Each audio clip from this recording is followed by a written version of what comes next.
नमस्कार, सच का आगाज आमजन की आवाज गढ़वाज में आपका स्वागत है। और आज इस वक्त जो है कि हम लालढांग चिल्लरखाल मोटर मार्ग पर हैं और इस मोटर मार्ग का सर्वे करने के बाद हमने ये जाना है कि इस पे जो काम हो रहा है, जो वर्क हो रहा है, क्या ये वर्क सही है। अगर इसका आज तक क्यों नहीं कई सरकारें आई, उत्तराखंड को बने हुए 21 वर्ष हो चुके हैं और 21 वर्षों में जो है कि अभी तक इस रोड का जीर्णोद्धार नहीं हुआ। आज जो बात हो रही है भाजपा सरकार की, डॉक्टर हरक सिंह रावत जी के द्वारा इस पे जो वर्क हो रहा है, ये हर बार हर विधायक के द्वारा किया जाता है। 6 करोड़ का जो बजट आता है वो शैलेंद्र रावत जी के टाइम पे भी आया और आपके सुरेंद्र सिंह नेगी जी ने भी इस पे प्रयास किया। आज हरक सिंह रावत जी भी इसको जो है कि 6 करोड़ की लागत से बनाने की बात कर रहे हैं। इस समय रोड पे जो है एक पत्थर और मिट्टी का एक जो है सोलिंग हो रही है खाली। और इसके लिए क्या है, इसका भविष्य क्या है, वर्तमान क्या है और क्यों नहीं ये पीछे विगत वर्षों से जो है कि इस रोड का उद्धार नहीं हो पाया है, इसके लिए मेरे साथ हैं हमारे वरिष्ठ पत्रकार व ठहरो वर्जन दुमदुभी के संपादक माननीय सुधींद्र नेगी जी, जिनको कि जीवन का, शासन प्रशासन का और इस रोड के बारे में भी बहुत सारा अनुभव है। आज हम आपको उनसे रूबरू करवाते हैं और जानते हैं कि उनके क्या विचार है। सुधींद्र नेगी जी का मेरे साथ स्वागत है। सर, आप हमारे सीनियर हैं, आपका बहुत बहुत धन्यवाद। और ये थोड़ा सा ये बताइए कि इस रोड को आज तक बनने में इतना विलम्ब हुआ तो क्यों हुआ?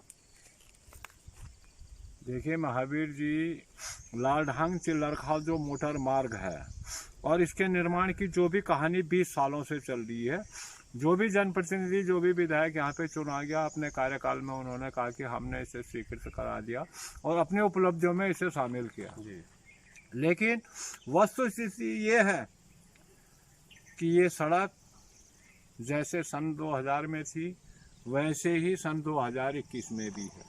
करोड़ों रुपया इस पर व्यय किया गया है, अलग अलग निधियों से, अलग अलग शासन से जो बजट स्वीकृत कराए गए, लेकिन परिणाम आज भी शून्य है।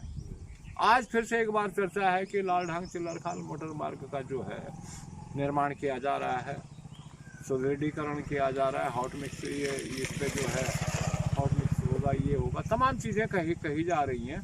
लेकिन अब इन बातों पर स्थानीय जनता को विश्वास नहीं रहा है और वो इसलिए नहीं रहा है कि परिणाम आज तक 21 सालों में भी नहीं मिल पाया है। जहाँ तक मेरा मानना है और जो जानकारियाँ मेरे को हैं, मेरे को ये लगता है कि संभवतः ये मोटर मार्ग बनेगा भी नहीं, क्योंकि बुनियादी रूप से जो ये मोटर मार्ग है, मेरे को ये लगता है कि कहीं शायद वन विभाग के अभिलेखों में ये मोटर मार्ग है ही नहीं।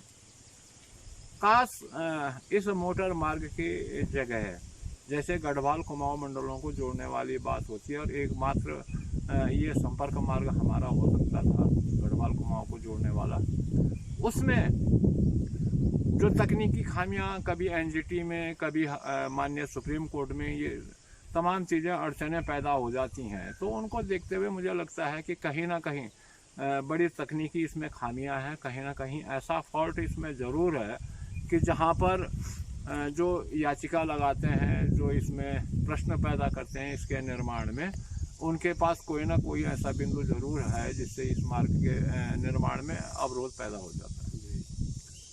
हमें याद है कि 80 के दशक में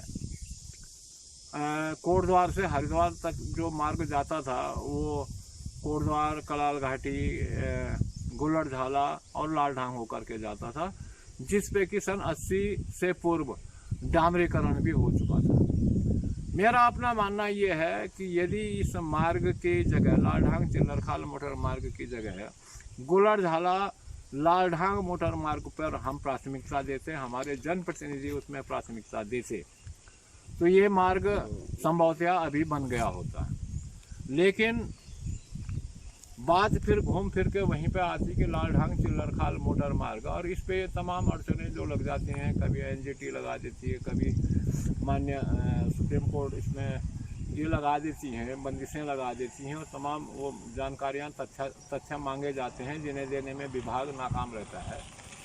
तो मेरा अपना मानना ये है कि अभी जो इस पर निर्माण कार्य हो रहा है, ये भी उसी जो बहलाने और बरगलाने का जो एक हिस्सा हम जिसे कह सकते हैं, उसी का एक पार्ट है।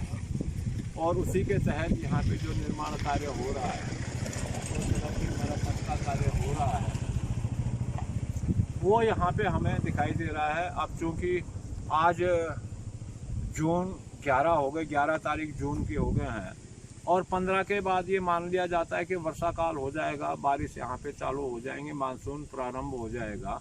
तो तब ये जो मिट्टी रोड़ा जो बिछाया जा रहा है, क्या वो बरसात में टिक पाएगा या बरसात से पहले इस पर डामरीकरण हो पाएगा? ये तमाम प्रश्न ऐसे हैं जो अनसुलझे हैं, और ये जो अनसुलझे प्रश्न हैं, इनका जवाब मैं समझता हूँ कि फिलहाल मिलना मुश्किल है।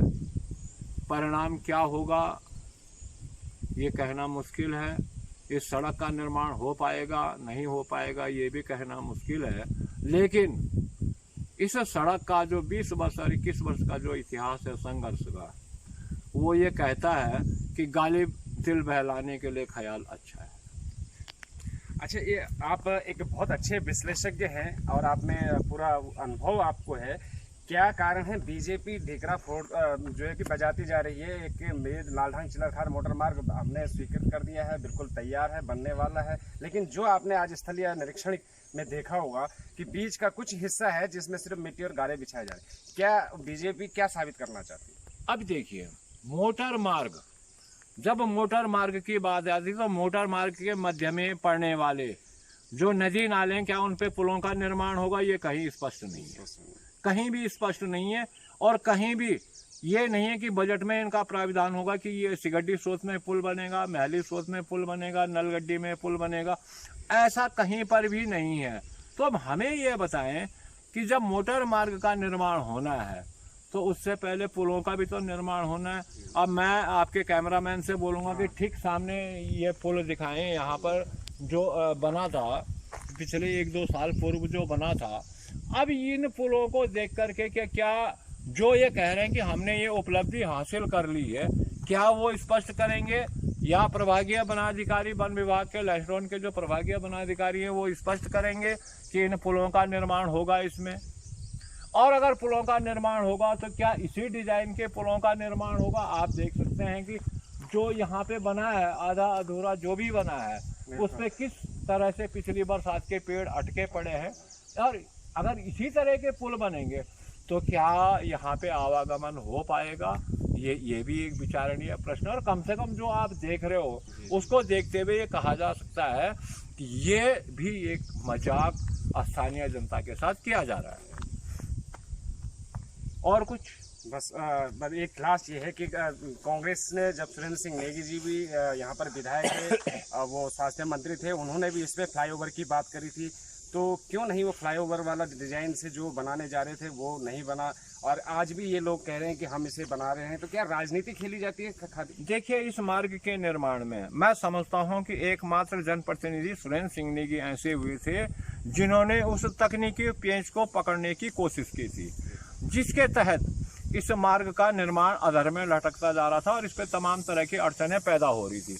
इसका विकल्प उन्होंने जो निकाला था एलिवेटेड रोड, क्योंकि एनजीटी वगैरह में जो आपत्तियां दर्ज की जाती थी वो ये आपत्तियां दर्ज होती थी कि इस मोटर मार्ग के निर्माण से जो इस क्षेत्र का वाइल्ड लाइफ है उसको आने जाने में व्यवधान पैदा होगा, उस पर जो है खतरा मंडराता रहेगा। तो विकल्प बहुत बढ़िया नेगी जी जो उन्होंने चुना था एलिवेटेड रोड का, 7-8 किलोमीटर जितना भी वो एलिवेटेड रोड पर थी, तो वो जो चुना था, मैं समझता हूँ कि पर्यावरण को नुकसान पहुँचाए बगैर यदि वो एलिवेटेड मार्ग का निर्माण हो जाता है, जिसके बारे में कि ये भी पता चला था कि उसकी स्वीकृति हो चुकी है, तो एलिवेटेड रोड ही मैं समझता हूँ कि यदि लालढांग चिलरखाल मोटर मार्ग का निर्माण होना है तो उसका पहला और अंतिम विकल्प जो है एलिवेटेड रोड है। बहुत बहुत धन्यवाद। तो ये थे मेरे साथ थैरो वर्जन दुमदुमी के संपादक सुधींद्र नेगी जी, जो कि हमारे बड़े हैं, वरिष्ठ हैं और बहुत ही अनुभवी हैं। उन्होंने अपने विश्लेषण में इस मार्ग का पूरी आपको जानकारी दी है। उन्होंने ये भी कहा है कि इस रोड से हमेशा राजनीतिक दलों ने राजनीति करी है, वोट राजनीति करी है और आज भी वही हो रहा है। कुल मिलाकर के जो निष्कर्ष निकला है वो ये निकला है कि इस रोड के हमेशा से मजाक बनाया गया है, जनता को बरगलाया गया है। और जिस हिसाब से इस रोड का जो कार्य चल रहा है वो एक सिर्फ दिखावा है और इससे सिवा और कुछ नहीं है। आप सब लोगों के लिए एक बार इस वीडियो को देखें, शेयर करें और सब्सक्राइब। इसी के साथ कैमरामैन जितेंद्र आर्य के साथ महावीर सिंह रमन, गढ़ आवाज, कोटद्वार, उत्तराखंड।